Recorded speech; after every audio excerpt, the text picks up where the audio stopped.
नागपुर शहर की भीड़ में एक पुराना गोदाम था जहां हर रोज दर्जनों ट्रक आते जाते थे।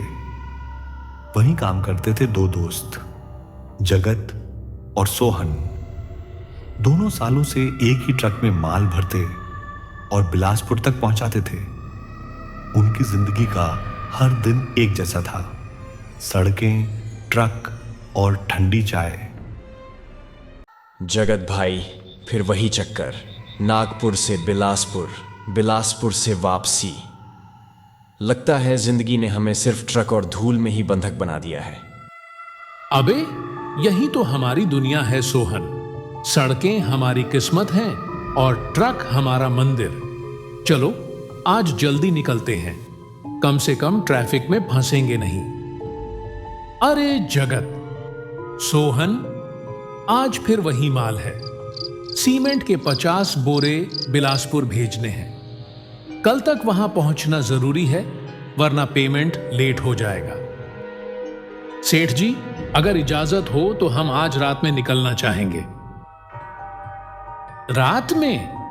अरे भाई, तुम तो दिन के आदमी हो।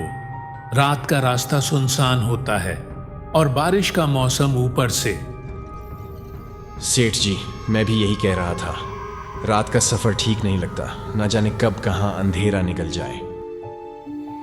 सेठ जी, दिन में बहुत ट्रैफिक होता है। हम निकलते हैं तो 3 जगह गाड़ियां अटकती हैं, कभी बैरियर, कभी जाम। रात में रास्ता खाली रहेगा, सामान भी जल्दी पहुंच जाएगा। ठीक है जगत, तुम्हारी मर्जी, लेकिन ध्यान रखना, वो जंगल वाला रास्ता बरसात में बहुत फिसलन भरा होता है। कई लोग कहते हैं कि वहां अजीब चीजें दिखती हैं, पर तुम तो हिम्मती लोग हो। चिंता मत करो सेठ जी, हम दोनों साथ हैं। कोई भी रास्ता क्यों ना हो, पार कर लेंगे। रात के 9:30 बजे ट्रक सड़क पर दौड़ रहा था। दोनों दोस्तों को नहीं पता था ये रात उनकी जिंदगी की सबसे डरावनी रात बनने वाली है। जगत भाई, तू तो बड़ा खुश लग रहा है रात में ड्राइव करके। क्यों नहीं भाई, देख तो, सड़क खाली है, हवा ठंडी है। बस तू रेडियो ऑन कर दे, सफर मजेदार बन जाएगा। पता नहीं क्यों आज कुछ अजीब सा लग रहा है, जैसे कोई हमको रास्ते में देख रहा हो। अबे छोड़ ना, तू भी डर की बातें शुरू कर देता है हर बार। चल चाय पी और सिगरेट जला। आधी रात आसमान जैसे फट पड़ा हो। बिजली आसमान में ऐसे चमक रही थी जैसे धरती तक उतर आएगी। सोहन घबराकर, जगत बस कर भाई, रास्ता बिल्कुल नहीं दिख रहा, कहीं गड्ढे में गिर जाएंगे। चल कोई छांव मिल जाए तो रुकते हैं। जगत, हाँ देखता हूं, अगर कहीं कुछ दिखे तो।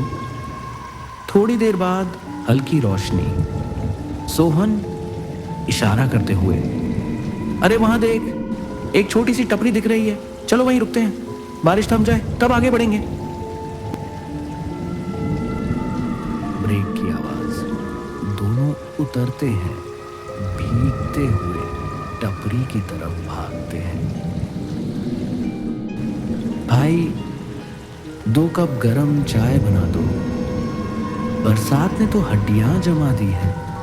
आदमी धीरे और ठंडी आवाज में, जी साहब, बस अभी बनती है।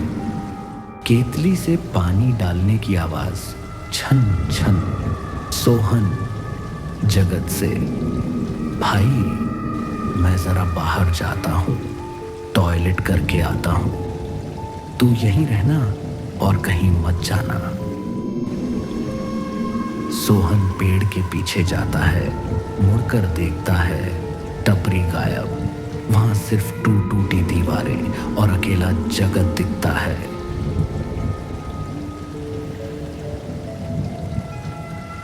सोहन कांपती आवाज में, हे भगवान, ये क्या? ये तो अभी तो अंदर आदमी था, चाय बना रहा था, अब सब खाली कैसे? वो दौड़ता हुआ वापस आता है।